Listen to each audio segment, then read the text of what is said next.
So today what I'm going to talk about is a piece of work that FP Innovations has been working on as far as how does wood fit into the industrialized construction sector?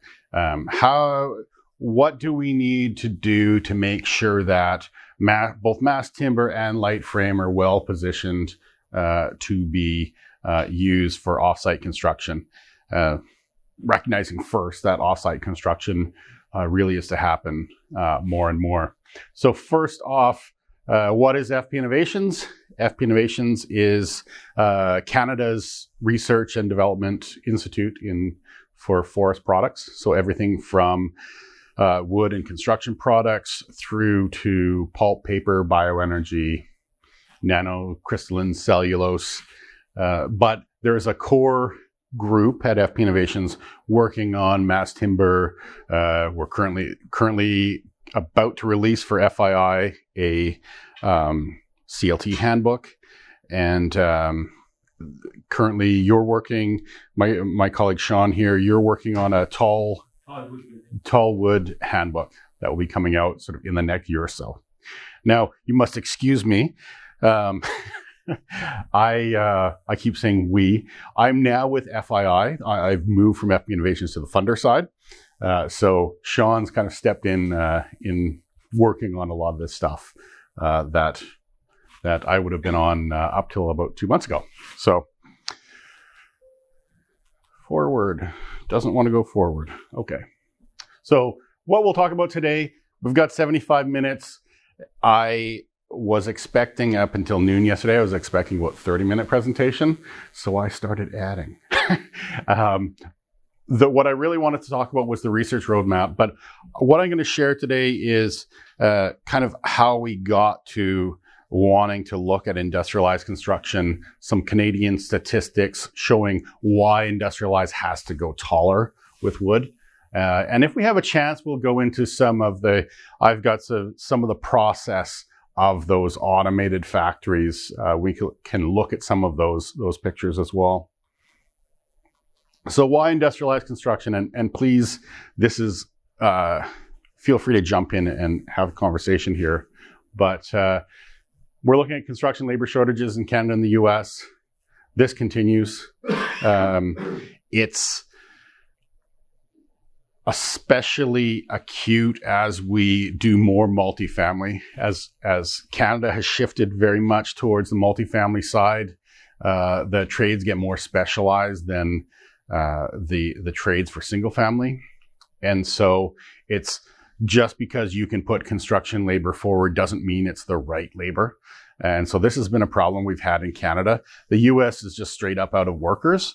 A natural level of housing starts for the US is about 1.7 million housing starts a year. They've struggled to get to 1.3, and they're just straight up out of labor at 1.3 million housing starts. That last year, that 2007, before the bubble burst, they did 2.15 million housing starts. And they don't have the resources to do 1.3 million housing starts right now. So this is sort of the problem that we're in. That interruption of going from 2 million housing starts to 350,000 housing starts moved a lot of people out of the industry. And the other part is construction. There's a lot of learning on the job, a lot of apprenticeships, etc. And so you have really a 7-year period in the US, especially, where there was this gap of people leaving and people not coming in and learning the trades. And so 1.3 housing starts might be a good place for us to be right now. Other markets are moving quickly to offsite. So we see some movement in Canada and the US, but Scandinavia's moved heavily to offsite construction. I think the biggest one would be China. China's mandated offsite construction. 30% offsite construction by 2025. Most provinces are ahead of the game. It was supposed to be 15% by 2020. There are a lot of provinces who have hit their 30% already. Why are they mandated? Yeah. So in China, a few reasons. Their first reason actually for mandating off-site construction, what was that? Pollution. Yeah. So pollution is in there for sure. And it's kind of funny because if you're going like for like materials, okay, there's less material waste. You're moving your pollution from city cores out into other areas, but there's a lot less, when you're doing offsite, they're not getting the dust and they're not getting the water waste coming off of construction sites. And that seems to be a really big one for them. But construction precision is a huge one for them. There's so much of their on-site cast in place in China has not had the quality control they've needed. And so by off-site, forcing people to go off-site, it has to be precise enough to fit together. And so the fact that it fit together, it's de facto way more precise than it was going to be if they did it on-site. Trend to digitization, enabling automated fabrication, and we're going to go into that later on in this presentation. New mass timber building systems are delivered as prefab components. So mass timber is de facto a prefab solution. It's a component solution. It's not a full panel. It's not modular, but nobody's showing up with CLT panels and a chainsaw at a building site. There's a lot more modeling taking place ahead of time. They're producing the panels. They're going through CNC machines to prefab the openings, etc. And so just to be able to do mass timber, we're having to go industrialize. I mentioned that shift to multifamily construction. It's, one of the things that really moving to multifamily means more repeated elements. And that works a lot better in an industrialized environment. And then the last one there, ultra low energy wall systems. The complexity of these wall systems as we move to net zero, these wall cavities are getting bigger and bigger. The walls are getting heavier and they're getting more difficult to make on site. So if a multi-layer wall assembly is more difficult to fab on site. It's also more difficult to if you were to make it on site, to actually handle that and place it in place. And so some nice research out of University of Northern British Columbia with Guido Wimmers. He's got a grad student working on different wall assemblies for net zero. And actually, they have different wall assemblies for the different step code levels for British Columbia. And their sort of conclusion is once we're going to net zero, these walls are going to have to be made off-site. So I think everyone, if you were at an industrialized construction conference, you've seen these slides before, but this whole concept of worker productivity lagging. So if you look at general worker productivity in the US over a 20-year period going up, but in construction, it's flat. If you look at Canada, we see we've actually dipped since the mid-2000s. Construction output per employee is going down. And so this is part of that problem we talk about. If you don't have enough labor and your labor isn't getting as much done, you're really confounding your problem. So this is the labor side of it in the US. And I've got a slide in Canada as well, but you see this is your job openings. So 3% of jobs are going not filled in construction in the US. And then I'm going to forward Canada here because I've got great data on Canada. These are construction job vacancies for 2015 through 2018. British Columbia, we have just as many unfilled jobs as Ontario in our construction sector. with a construction sector probably, 1/3 of the size of Ontario. Recently, Quebec starting to jump up there. Blue is your full-time permanent jobs, and gray is your temporary jobs. But this is a problem that it doesn't look like we've leveled off on any of these at this point. So I mentioned this industrialized construction mandated in China. We talked about the pollution control, quality construction. This one here, that's an interesting one. When you buy a house in China, it's a shell. And then, so the cost, so don't get wrapped up with construction costs in China, because actually they're getting an empty shell with just construction lighting in it. And they go in and they have to go and finish the walls, finish the floors, put all the finished plumbing and finished electrical into that house. And so, pardon? The owner does? Or? The owner, yep. And so I've been in condo buildings where they've been occupied for 4 years, but I've gone into empty units, and I mean, that empty unit has just construction lights. Concrete bunker, right? So even if you had good construction or quality construction on the structure, you still have all of the finishing construction that is of varying quality. And so by going prefab, they're really trying to push their industry to finished units when they're building residential. And don't lose sight of this one here, capacity building. I think this is a strong move by the Chinese, and they've recognized that a lot of countries need to move towards industrialized construction. And so here's a company, Broad. They are concrete prefab, and this is just off their website.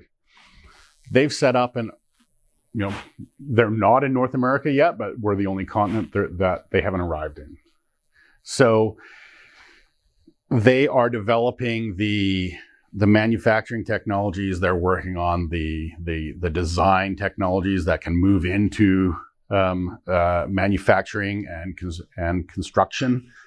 So I wouldn't be surprised to see more Chinese exports of buildings, or at least building components, into the North American market.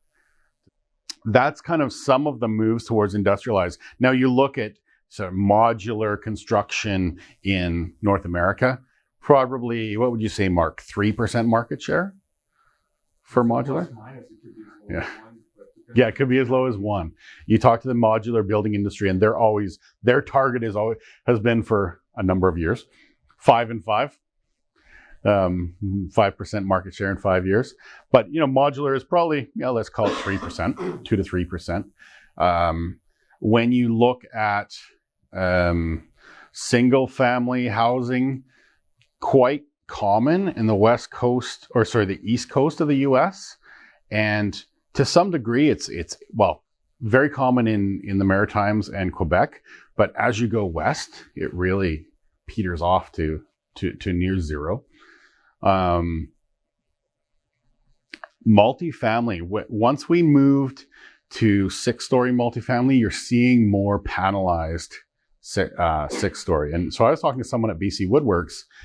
They estimated that over 50% of those 6-story buildings have the panels manufactured off-site, or at least in a tent on-site and hoist in place. So, it's slowly catching on, but really in pockets in North America.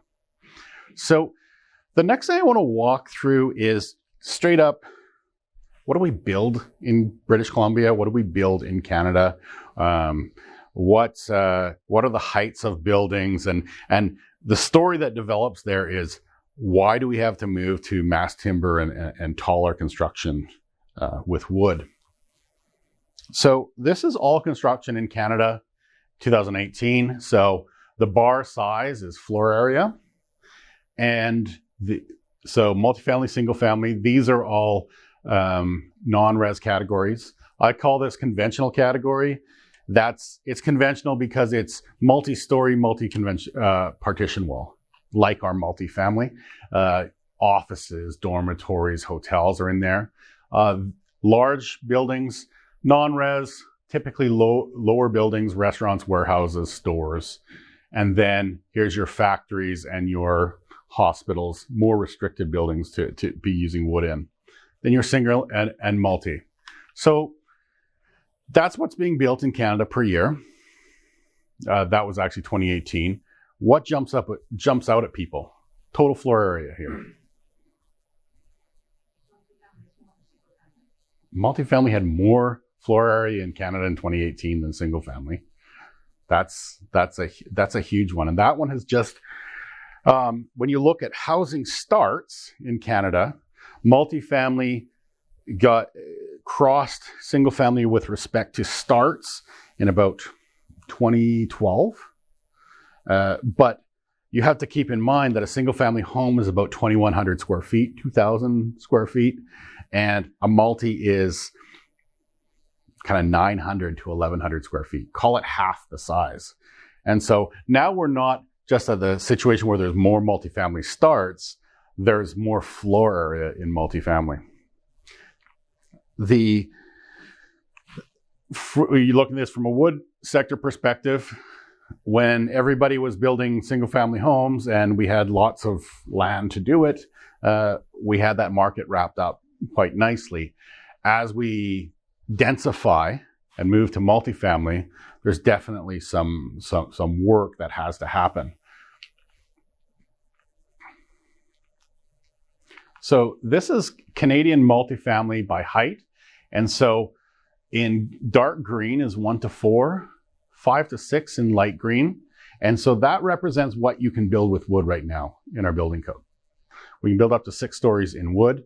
I should be looking at this one here. The dark blue, 7 to 12, this is where the 2020 code goes to. So once the 2020 code goes in place, this is what we can be building in mass timber. And then 13 to 20, that's in light blue. Putting that into perspective, 13 to 20, Brock Commons is 18 stories.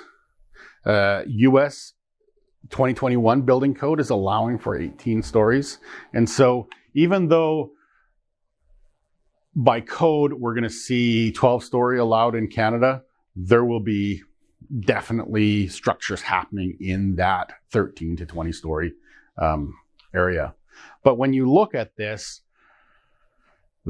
from sheer volume, that 1 to 4 story that wood is pretty flat.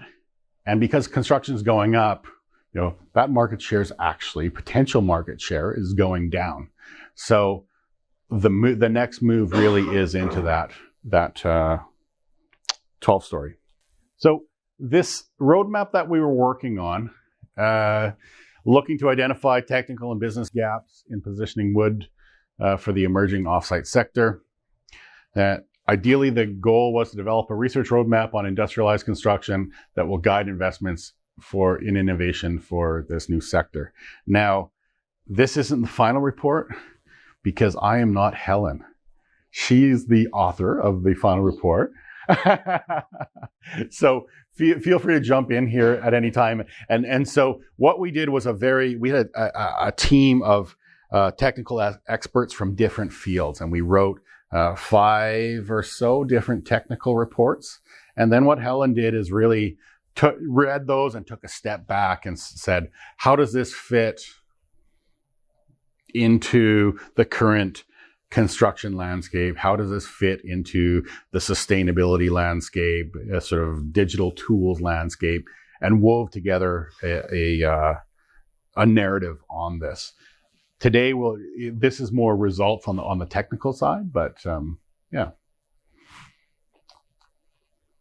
So the task 1, costing and business practices. We wanted to look at how prefab affected costs. And we look at 2 sides, light frame and mass timber. So The first thing, these are results for a 6-story residential building. This was a building actually that BC Housing built in Fort St. John. Yeah, I always get my Johns and my James mixed up. They built this in Fort St. John, and it was actually a site-built stick building. And so we took they shared all of their construction documents with us, and we worked with BTY, and BTY went through in costing it and putting the time behind it, pulling the time frames on it to do a panelized solution and a modular solution. And so here's what they came up with. With the panelized solution, there was a 4.5 to 4.8% premium over site construction. They gave us a British Columbia price, Surrey, a Alberta price, Calgary, Toronto price, Mississauga, and Ontario, Mississauga price, and then a Montreal, did it in Laval. So kind of to represent that suburban building. But so that's why there's ranges on these. But in general, you would see is about a 10% change on schedule. Now, keep in mind, these were open panels, and we'll define those a little bit more later. But these are simply the panels with the lumber and the OSB or plywood on them. These are not finished with insulation. These are not finished with cladding. Simply because we don't have a lot of that in Canada. Most prefab, from the panelized perspective, is open panels. We have a very good, probably the most automated company and finished from a finished panel perspective is in Edmonton called, they've changed their name. What is it, Mark? AccuBuilt. So they have a one-side closed panel. So they put the cladding on the walls, but they don't they don't put the insulation in, and they don't put any of the pre-wiring or anything like that.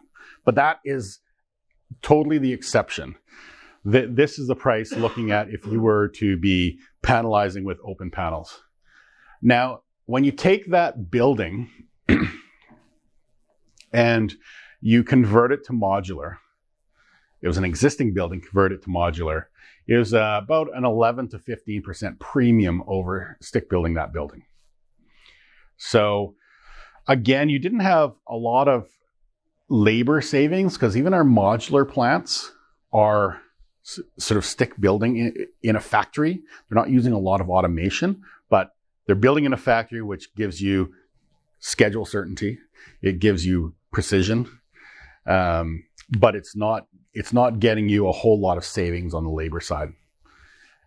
But working with modular, you've got a 26% savings on your time. Now, an important definition on that modular conversion is they took an existing building, converted it to modular.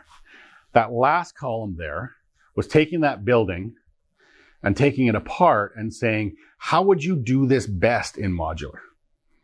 And so when you actually pull that building apart and redraw it for modular, there was a 1 to 5.5% premium for modular. And in fact, that 5.5% premium, that was in British Columbia. So you would also further decrease your schedule because there was a lot of framing. When you take a building, convert it to modular, you do a lot of extra framing on site. And so clearly the lesson is, and Mark, we had this discussion early in your session, is you need to conceive of these projects in wood or in modular, not say, here's my initial drawings, now let's make it modular. The value proposition just isn't there for it. I'm surprised how we're not getting any premium or negatives eventually. In some countries they must be getting there with optimized modular.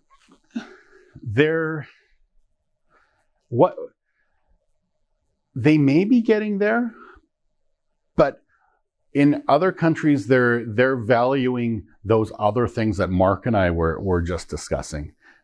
This is the cost of construction. This is not the cost to the developer or owner. So any advanced revenues, any savings on interest are not in these calculations.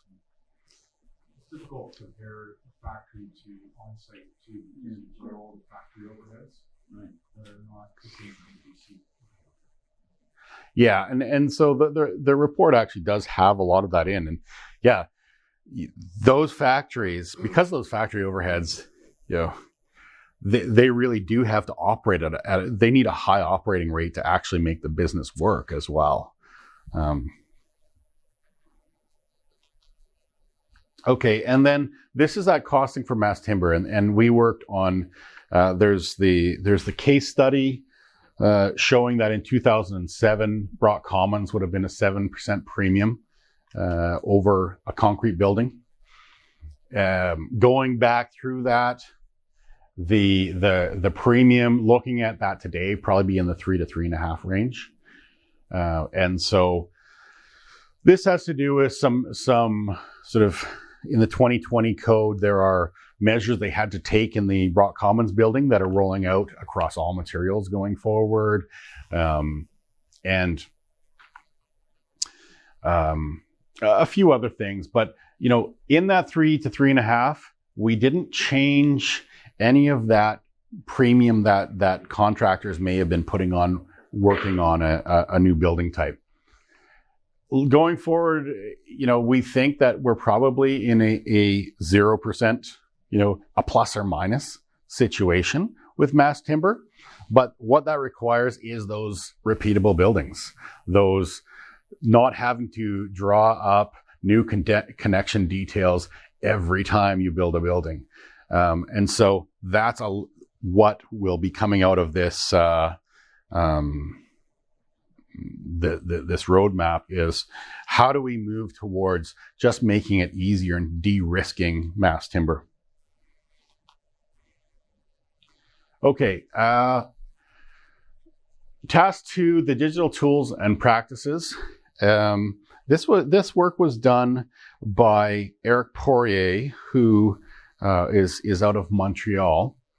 And he worked with one of our staff members really to look at the whole area of digital tools and how ready are we as a wood sector to integrate there. And so really he did an analysis on digital tools and technologies and then digital practices. And since somebody told me never talk about something to a crowd that knows way more about it than you, I'm not going to go into those boxes. We're at a BIM conference and I don't know enough about it. But sort of basically the conclusions coming out of that from the BIM side is, you know, and we were taking it from the lens of the wood sector. Do we have to get involved developing things or co-developing things? The perception was on the BIM side, the tools exist and are rapidly developing from private sector software. Interoperability is a traditional weakness, but Open BIM and other initiatives are reducing this. Really, the biggest thing is on practice. There's low adoption of BIM in Canadian light frame prefab and moderate to high adoption in mass timber. And that really is, you know, that's a necessity for mass timber. They need to be sort of higher up on the digital planning side to make mass timber even work. Now, I should have talked about this on the front side. If the wood sector talks about lumber in thousands of board feet. So if you're watching the news, they say, oh, Canfor did this many thousand board feet and all of this. So light frame construction between single family and multifamily is worth about 17 billion board feet in Canada and the US per year. 17 billion. On the mass timber side, what we're trying to do is build a market from in the range of 2 billion to 3 billion board feet. that's kind of the perspective there. So while mass timber is this very attractive market right now, people are quite excited. We had to look also at the light frame side. Things are happening in prefab and light frame, and buildings could just as easily go to steel, like in the stack example. And so this is why we're doing really comparing those both sides. And it is concerning that on the light frame side, we aren't more digital. Now, this is one of the findings there. Sorry. Design for manufacturing and assembly. The tools are there and they're advancing. But in practice, the software is ahead of the practices in most of the plants, especially the light frame side. There's so much light frame where instead of having one comprehensive tool, it's like pull drawings, redraw to send to next tool. It's just where that sector is right now. And really to get those models and the models aren't sophisticated enough yet to actually have the models talk to your manufacturing equipment. We just aren't there yet on light frame. Mass timber, we are. The last one on the objects libraries. The structural systems are generally less present in those libraries than the finishes and mechanical. That was what they came out saying. We're saying, well, what about this wood assembly and that wood assembly and these plain assemblies? Well, don't beat yourself up about it, because so much of the objects library is about finishing a building and putting the services in. But that being said, wood could probably benefit from assembly and connection objects for mass timber. And that's something that I think that, Mark's work goes towards that. Just looking at the state of the Canadian industry, this is one, I think we've mostly talked through this, but these open panels are our most popular form, and this is for light frame, our most common form of prefab, low automation in Canada right now. We had one of our staff members call upon probably 2/3 of the prefabbers in Canada, just looking at their current operations. Closed panels, medium to high automation, the plants that are doing closed panels. There have been some announcements, by the way, on there's a new closed panel plant going in Quebec, I believe one in Ontario, that may be to the level of what the one in Alberta is. But at this point, they're largely serving the single family sector, and then the modular. We have a strong modular, fairly strong modular industry in Canada. Interestingly, it serves single family in the east, and it serves multifamily work camps. What else is up there? Social housing in the west. And so very different games that they're playing. But what's common is they're all very low automation, very sophisticated in planning, very sophisticated in design. It's incredible what they're doing, down to the level of when they're finishing those modules, they're being loaded with furniture, they're being loaded with appliances. So everything that gets hoisted in place, you're not moving anything through hallways that have already been finished, and you're going to be marking up those hallways. So it's sophisticated in their planning, but not in their plants. Is that fair to say, Mark? Yeah. Most of the equipment for these plants is coming out of Central Europe, Scandinavia, and Eastern Europe.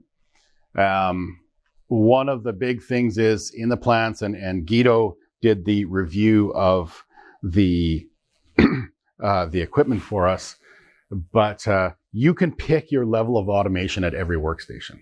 So it's really a game of picking which workstations make sense to automate first when you're looking at light frames. So, wood comes in, there's a chop line to chop everything to the right size. It's cheap. That's the first thing you want to automate. Then you want to start looking at the framing tables. To what degree do you want to automate those? And if you really want to save some time, they have these moving bridges that do all your nailing for you, your cutouts for you. So you really get to choose your level of automation. From the wood sector perspective, we've got some issues. Mass timber, our wood does very well at moving into CLT panels. But when we look at getting fully automated with light frame, anytime one of those 2x4s is a little bit out of true, it makes it difficult for that automated equipment. And so, it's something that we have to look at. And if there's these two fully automated plants that we picked out, sort of landmark. They're working with Weinman equipment. All of the studs and the plates are laminated strand lumber. They're engineered wood, not solid wood. Just because they don't want to deal with moving, having to be like kicking studs out of the process, unjamming equipment, etc. New plant in Baltimore called Blueprint Robotics. Total mix of laminated strand lumber, LVL top plates, finger jointed studs in the middle.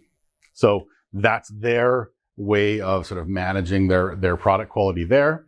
I was at the Industrialized, there was an Industrialized conference in Boston recently, and a keynote by a gentleman from Gaterra, and they're having great success on their mass timber side, but they have a wood multifamily plant, which they're thinking, well, they're looking at 3 new plants with steel might make more sense than on that multifamily light frame side than working with light frame wood. And so I don't know if this is going to happen. It was mentioned in a keynote 3 months ago, but this is, from the wood sector perspective, we have to pay attention to this because this is what the stack concept is, working with prefab steel. You can get rolled steel at the front end of your factory, and it can be rolled into any length of plate or stud that you need. Very efficient, very, very space efficient. So that's why the wood sector needs to look at their mix of lumber and engineered wood products, because at the end of the day, although that steel is very efficient to produce, you're kind of defeating your sustainability goals along the way there. So this figure here is just really a way to look at how the game changes. So if you're in a panelized situation, you're framing up manually in a plant, okay, you're working with framing tables, you're going to have square walls. People are framing by hand, you can deal with different lumber qualities. Once you move that panelized plant to automated, suddenly you're getting more efficient. You've increased your capital costs there, but the lumber quality has to go up. You have to consider working with more engineered wood products, etc. When you move from panelized to modular, but still in a very manual way, and this is what we're doing in Canada, is building very manual modular, the buildings do change a lot. There is more wood in a modular building than there is in a panelized building. Really depends on the design, but I'd say it probably would be in the 25% range, 30% range. What, about 20, Mark? About 20% more volume of wood in a modular build, because that module has to have a very stiff floor for transportation. It also has to have a stiff roof, ceiling/roof. You also, when you put them together, you start doubling up some walls. You start doubling up all roof and floors, or ceilings and floors. And so there's more wood in those buildings, but they do use a lot. They're stiffening up those buildings typically with a lot more LVLs, LSLs, glulam, really depending on the part of North America you're in and what the materials are. And so, it still can be a fully manual process, but they're using more wood and more engineered wood. As you move your modular over into automated, you have the same things happening. That equipment has to have more predictable materials. So as a research institute, we're looking at our lumber manufacturing. We're looking at our portfolios of, I keep saying we, I'm not there anymore. Stop me, Sean. You understand everywhere. We're looking at the portfolio of engineered wood products because, say, for example, an LVL or LSL, a lot of these products are beam products made to be working in bending. Well, suddenly you're using them just as a stud. Can the properties be different? Are we using an over-engineered product going into some of these? How does that back up into, British Columbia, after mountain pine beetle, we have less fiber available. We're looking at optimizing our fiber usage. Does some type of engineered wood product that better fits this sector, is that the path forward? And so these are the types of questions that have been asked. And I just mentioned that. So solid wood, what we're doing there, rethinking our engineered wood products. The mass timber, at the end of the day, we're looking at market share growth and additional volume. Anything that happens there, it's new infrastructure for the most place. And so when you're thinking about prefab, there's a lot of plants in place in light frame. And they're doing it in a manual way. And so we have to think about how we're going to modernize those plants. In mass timber, it's a different situation. There isn't, any of the plants in place are actually quite modern, and additional capacity is going to come from new plants. That pulls from traditional lumber, light frame. Our share is neutral or receding. We really have to think about protecting that volume, and it's the focus on that manual going over to automated. Mass timber, what we're looking at is we need to focus on repeatable systems, and that's a big part of Helen's report. When I put those buildings up, all those non-residential buildings up at the beginning, that's how we build towards, well, can we lump some of these buildings together and come up with a few sort of designs that will work for a few different building uses? There's the opportunity to work with partnering with other institutes. I saw yesterday that there's a shake table test happening in California going forward. It's a mass timber building, but they're trying out different glazing systems on the building. So now you're starting to see the wood sector work with other groups. And the light frame, I think we've talked through a lot of those issues. Okay, so this is something that Guido put together. From the perspective of our project, we were looking at sort of level 1 to 4 automation, mass timber, building those components. That's kind of level 1 to make those blanks. Light frame, you're just making open panels. You talk about closed one side, that's when you're adding cladding, etc. Closed two sides, you're finishing the wall. Modular, you step those walls onto a floor and you have a module. This one here is a bit of an outlier. It's making pods, so bathroom pods, kitchen pods. These can be added anywhere. So from this, a modular plant goes through all of this. A panel plant with fully closed walls goes that direction. You can kind of jump off at any time. The interesting thing about mass timber is, even though it's component prefab and not sort of volumetric, it opens the opportunity to put other types of prefab in. And so these pods is a great example of where in a mass timber building, you have the opportunity to be dropping pods into that building as it's constructed. The pods being more difficult when you're doing cast in place to get those into the building. So the key definition with that level one, those open panels, is you have one trade involved. So yeah, most simple. I mean, this is just a manual prefab chop line, but getting more sophisticated, you can have that you move into these framing tables.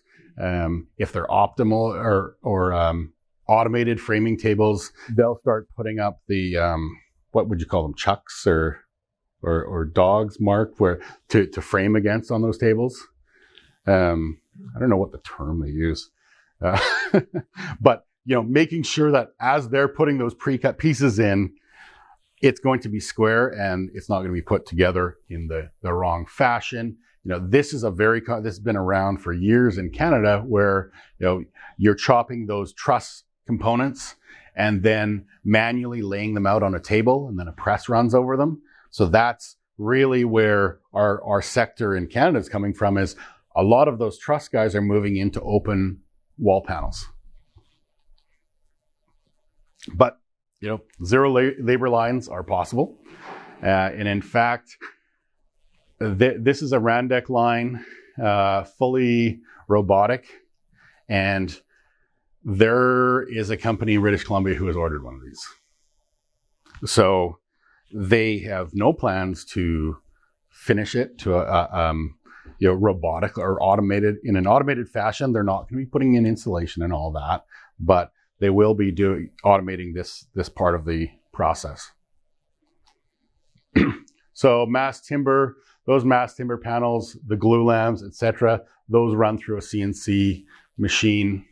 Some pictures here of CLT, the glue being applied, the press, the final billet, and then now that's running through a Hundigger there to have all of the cutouts made. So that's the process on that side.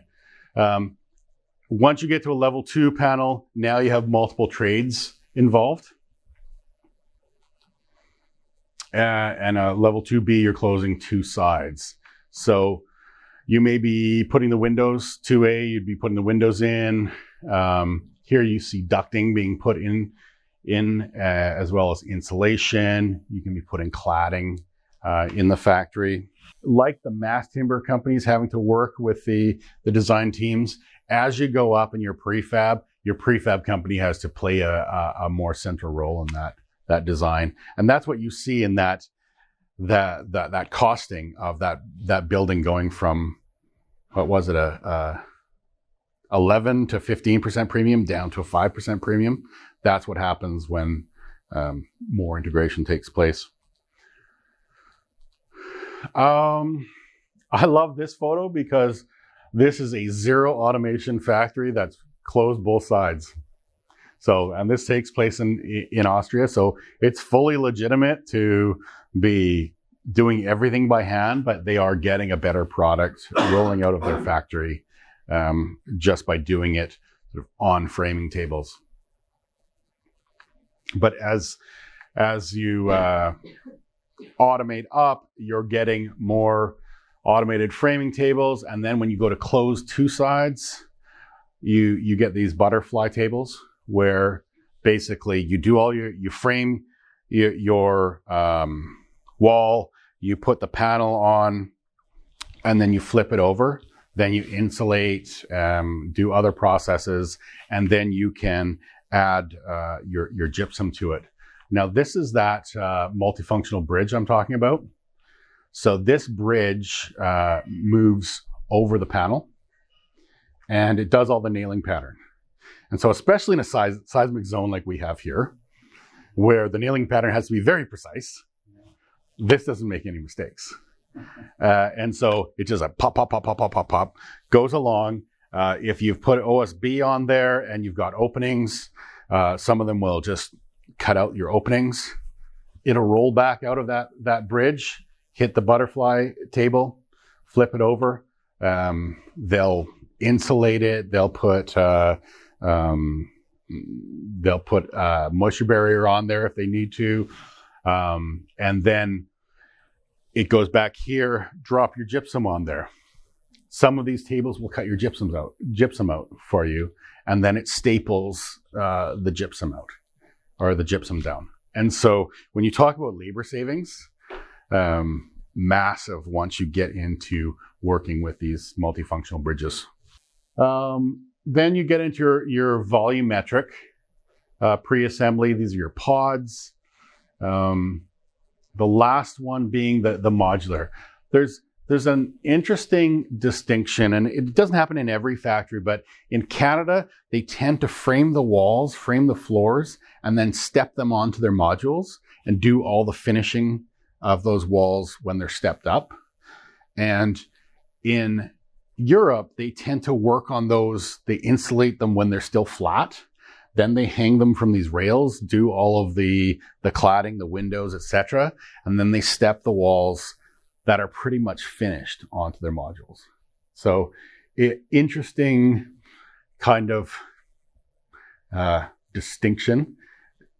I think once the Canadian factories get more automated and get more capabilities for the finishing, they'll probably move over to this fashion. But just pretty standard stuff.